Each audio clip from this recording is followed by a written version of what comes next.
नमस्ते दोस्तों, हमारे YouTube चैनल पर आपका स्वागत है। आज के वीडियो में बताऊंगा कि ज्यादा सीधे मत बनो, ज्यादा सीधा बनने से क्या होता है। तो चलिए इसके बारे में विस्तार से चर्चा करेंगे। तो ये वीडियो आपके जीवन में एक महत्वपूर्ण सीख देगी, इसलिए इसे ध्यान से देखें और हमारे चैनल को सब्सक्राइब कर लें। मित्रों, ज्यादा सीधे मत बनो। कहावत में कहा गया है कि सीधे पेड़ जल्दी काट लिए जाते हैं।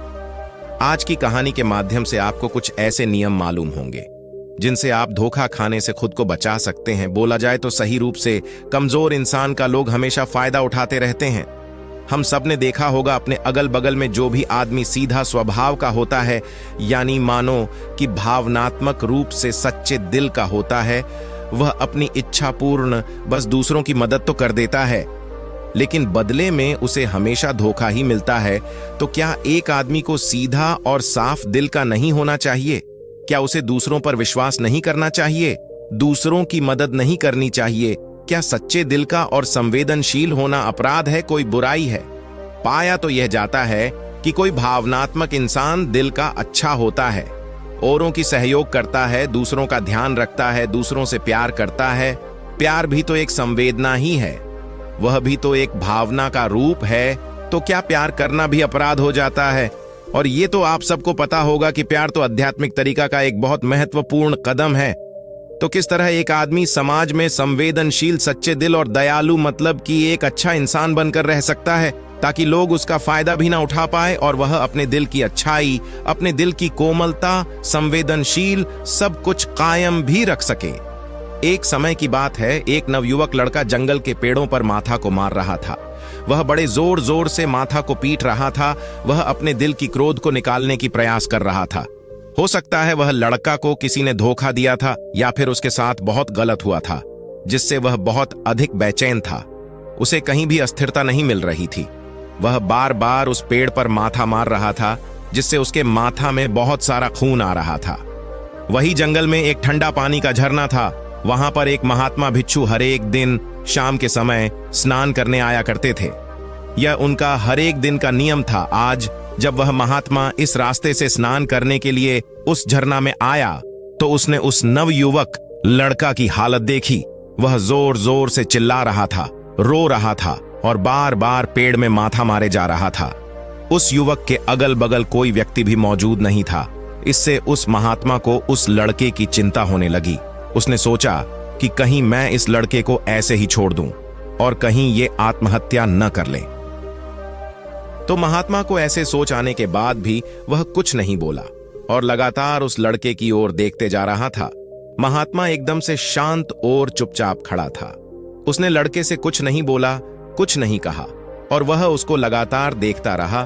कुछ समय बीतने तक तो उस लड़के ने उस महात्मा को नजरअंदाज किया, लेकिन कुछ समय बाद उसे युवक को अजीब सा लगने लगा। उसने सोचाने लगा को न तो यह मुझे रोक रहा है और ना ही कुछ बोल रहा है। भिक्षु तो सिर्फ हमें देख ही रहा है, इसका क्या मतलब है? बहुत ही अजीब महात्मा है।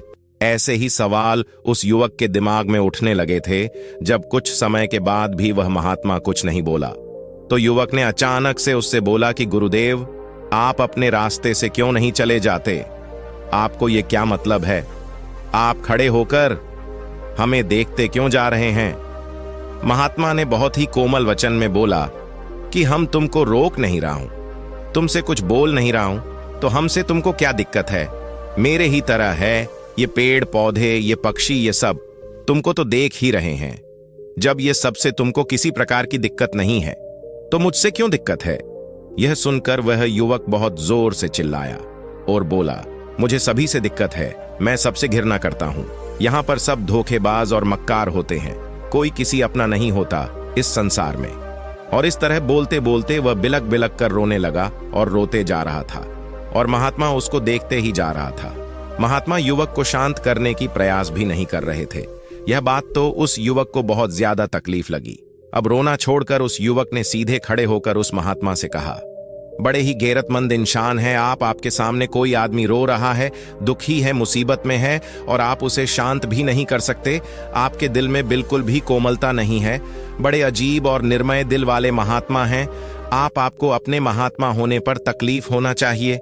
और ऐसे ही ना जाने बहुत सारी बातें, उल्टा सीधा बातें वह लड़का उस महात्मा को बोलने लगा। कुछ समय बाद जब लड़का की सारी भड़ास निकल चुकी थी, तब महात्मा ने बड़े ही कोमल शब्द में बोला कि आज मैं तुम्हें सहायता दे सकता हूं, तुम्हारे दर्द को समझ सकता हूं, लेकिन इससे तुम्हारी परेशानी का निवारण नहीं होगा। कुछ समय के लिए तुम्हारा दिमाग शांत हो जाएगा, फिर उसके बाद वही जीवन, वही लोग जो तुम्हें आज सहायता करने के लिए भी तुम्हारे पास नहीं है, फिर से तुम उसी जीवन की ओर लौट जाओगे। कोई तुम्हें धोखा देगा, कोई तुमसे फायदा उठाएगा और तुम अपने दिल को इसी तरह ही तकलीफ पहुंचाते रहोगे। तो शांत कराने की बजाय तुमको हमसे कुछ महत्वपूर्ण बातें ग्रहण कर लेना चाहिए, जिससे तुमको जिंदगी में कोई भी धोखा ना दे सके, तुम्हारी संवेदनशीलता का कोई भी फायदा ना ले सके। याद रखना, आंसू पोंछने वाले तो तुम्हें बहुत लोग मिल जाएंगे, लेकिन जानकारी और सही ज्ञान देने वाला बहुत ही मुश्किल से कोई आदमी मिलता है। महात्मा भिक्षु ने उसे समझाया कि मैं सामने वाला ही के झरने में स्नान करने के लिए जा रहा हूं। बड़ा ही सुंदर पानी है वहां का, और अगर तुम भी इच्छा हो तो तुम भी मेरे साथ चल सकते हो। यहां पर अकेले बेचैन होने से अच्छा है कि तुम झरने की सुंदर सी पानी में स्नान करो, जिससे तुम्हारा दिल, दिमाग, माथा और तुम्हारा बदन सब कुछ शुद्ध हो जाएगा। यह सुनकर वह युवक उस महात्मा के पीछे पीछे चल पड़ा। जंगल के बीचों बीच रास्ता झरने की तरफ जाता था। जंगल में पूरा शांति था, कहीं कोई शोर शराबा नहीं था। उनके चलने पर सूखे पत्तों की टूटने की आवाज पूरे जंगल में सुना रही थी। आज पूर्णिमा की रात थी और आसमान में चांद अपनी चमकती उजाला उस जंगल में आ रहा था। उस रोशनी में युवक और भिक्षु उस झरने की तरफ बढ़ते चले जा रहे थे। रास्ते में जाते जाते उस लड़का ने उस महात्मा से कहा कि गुरुदेव, आपकी जीवन खुशहाल है, आपको किसी भी चीज की कोई जरूरत नहीं है। आपको मालूम है कि संसार में किस किस तरह के लोग रहते हैं, कितने धोखेबाज और कितने गद्दार, और सबसे बड़ी बात यह है कि अपने लोग ही धोखा देते हैं जिनसे हम प्यार करते हैं, जिनको हम अपना मानते हैं। जब वही लोग से धोखा मिलता है तो कैसा यह एहसास होता है। कभी कभी तो ऐसा समझ में आता है कि सच्चे और सीधे लोगों के लिए ये संसार नहीं बनी है, ये धोखेबाजों के लिए है, गद्दारों के लिए बनी है। वही यहाँ पर सही से रहते हैं, वो वही खुशी से जीवन जीते हैं, और हमारे जैसे आदमी जो दूसरों की सहयोग करते हैं, दूसरों को अपना मानते हैं, वह हमेशा जिंदगी भर तकलीफ में रहते हैं। यही जिंदगी की सच्चाई है और यही दुनिया है जिसमें हमें हर एक दिन घुट घुट कर मरना पड़ता है। आपने अच्छा किया, इस तरह के जीवन को छोड़ दिया, त्याग दिया। अब बस अपने दुनिया में खुश हैं, किसी से कोई मतलब नहीं है, किसी की कोई चिंता नहीं है। हम भी सोचता हूं कि मैं भी महात्मा बन जाऊं, त्याग दूं इस संसार को। यह सब सुनकर उस महात्मा भिक्षु ने कहा कि तुम्हें क्या लगता है, सन्यासी जिंदगी बहुत खुशहाल होता है? महात्मा ने बड़े कोमल शब्द में कहा कि तुम्हें तो 2 वक्त की भोजन तो शांति से प्राप्त हो जाती है, हमें तो कभी कभी वह भी नसीब नहीं होती। अगर भोजन मिल जाती है तो हम खा लेते हैं, नहीं तो हमें तो भूखा ही रहना पड़ता है। यही सन्यासी जिंदगी है, हमें हमेशा जमीन में सोना पड़ता है, सिर्फ एक वस्त्र में ही रहना पड़ता है, चाहे किसी भी प्रकार का कैसा भी मौसम क्यों ना हो। तो यह सब तुम्हें सरल लगता है तो तुम भी महात्मा बन जाओ। लड़का ने बोला कि आप बोलते तो सही ही हैं, परेशानी तो हर एक जगह है, सांसारिक जिंदगी में भी और सन्यासी जिंदगी में भी। वैसे सांसारिक जिंदगी भी सही है, लेकिन तब तक जब तक घर परिवार में खुशहाली सुख शांति बनी रहे, धोखा ना मिले, अपने लोग हमारा फायदा ना उठाएं, हमसे झूठ ना बोले, हमें धोखा ना दे, तब तो जिंदगी जीने में खुशी होता है, नहीं तो जिंदगी नर्क हो जाता है। महात्मा ने कहा, देखो, सन्यास अपने दिल से बना जाता है। जब हमारा दिल कहता है कि हमें सन्यास के रास्ते पर चलकर हमें कामयाबी हासिल करनी है, आगे बढ़ना है, तो ही सन्यासी जिंदगी कामयाब हो पाता है। लेकिन तुम अपने घर से परेशान होकर और किसी और लोगों से तंग होकर महात्मा बनना चाहते हो, तो तुम्हारा महात्मा जिंदगी भी कभी कामयाब नहीं होगा। इससे अच्छा तो तुम सांसारिक जिंदगी में अगर कुछ समझदारी, कुछ तरीके अपनाओ, तो दूसरे लोग तुम्हें धोखा नहीं दे पाएंगे। सबसे पहले तो यह जान जाओ कि धोखा उसी को ही मिलता है जो सच्चे दिल के और कमजोर दिल के होते हैं, जिनका मन तुरंत पिघल जाता है जो दूसरों को तकलीफ में नहीं देख सकता हो, ऐसे व्यक्ति के साथ धोखे होने की उम्मीद और अधिक होती है, क्योंकि कोई भी इंसान अपनी मुसीबत बताकर, अपने को तकलीफ में बताकर तुम्हारा फायदा उठा सकता है। क्या मालूम वह झूठ बोल रहा हो, वह दुखी होने का नाटक कर रहा हो, लेकिन आपको तो सही ही लगेगा। और उसके बाद कुछ समय के बाद आपको मालूम चलता है कि आपके साथ धोखा हो गया। उसके बाद आपका दिल अंदर से टूट जाता है। इसीलिए सबसे जरूरी यह बात को ध्यान रखना कि किसी भी इंसान को यह अनुभव नहीं होने दो कि तुम अंदरूनी रूप से सच्चे हो, अंदर से तुम्हारा दिल कोमल है। अगर उन्हें आपकी यह कमजोरी उसको पता चल गई तो वह किसी ना किसी प्रकार का तरीका अपनाकर आपका फायदा उठाने की अवश्य प्रयास करेंगे। चाहे आप भीतर से कोमल हो, दूसरों की सहायता करने वाले हो, लेकिन किसी को अनुभव नहीं होने दो, बाहर से कठोर बने रहो। जब लोगों को मालूम होगा कि इससे कुछ बोलने का फायदा ही नहीं है, यह इंसान बहुत कठोर दिल का है, नहीं पिघलेगा, तो अपने आप ही वह लोग जो झूठे हैं, जो गद्दार हैं, वो आपके पास कभी नहीं आएंगे। तो वो उसे ही खोजेंगे जो उनके आराम से शिकार हो सके। दूसरी बात जानने की यह होती है कि हम तुरंत ही दूसरों पर भरोसा कर लेते हैं और हमारी जल्दी भरोसा करने की आदत ही हमें नुकसान पहुंचाती है। 4 दिन तुम्हें किसी से मिले हुए नहीं होते हैं कि तुम एक दूसरे के हो जाते हो, एक दूसरे पर पूरा विश्वास करने लग जाते हो, और यह विश्वास 5वें दिन टूट भी जाता है और फिर तुम्हें धोखा मिलता है और फिर तुम बेचैन हो जाते हो। इसीलिए समय दो। किसी भी चीज को, किसी भी रिश्ते को आगे ले जाने के लिए समय की बहुत ही आवश्यक होती है। समय के साथ तुम्हें सामने वाले आदमी की अच्छाई और बुराई का मालूम होता है। तब तुम्हें सही तरीके से मालूम चलता है कि आदमी सही में कैसा है, अच्छा है या बुरा है, और वह कुछ वक्त देने के बाद ही होता है। इसीलिए तुरंत किसी पर भरोसा नहीं करना चाहिए। अगली पहचान या अगला नियम जानने के लिए तुम्हें ऐसे लोगों को जानना होगा जो दूसरों की चाटुकारिता करते रहते हैं।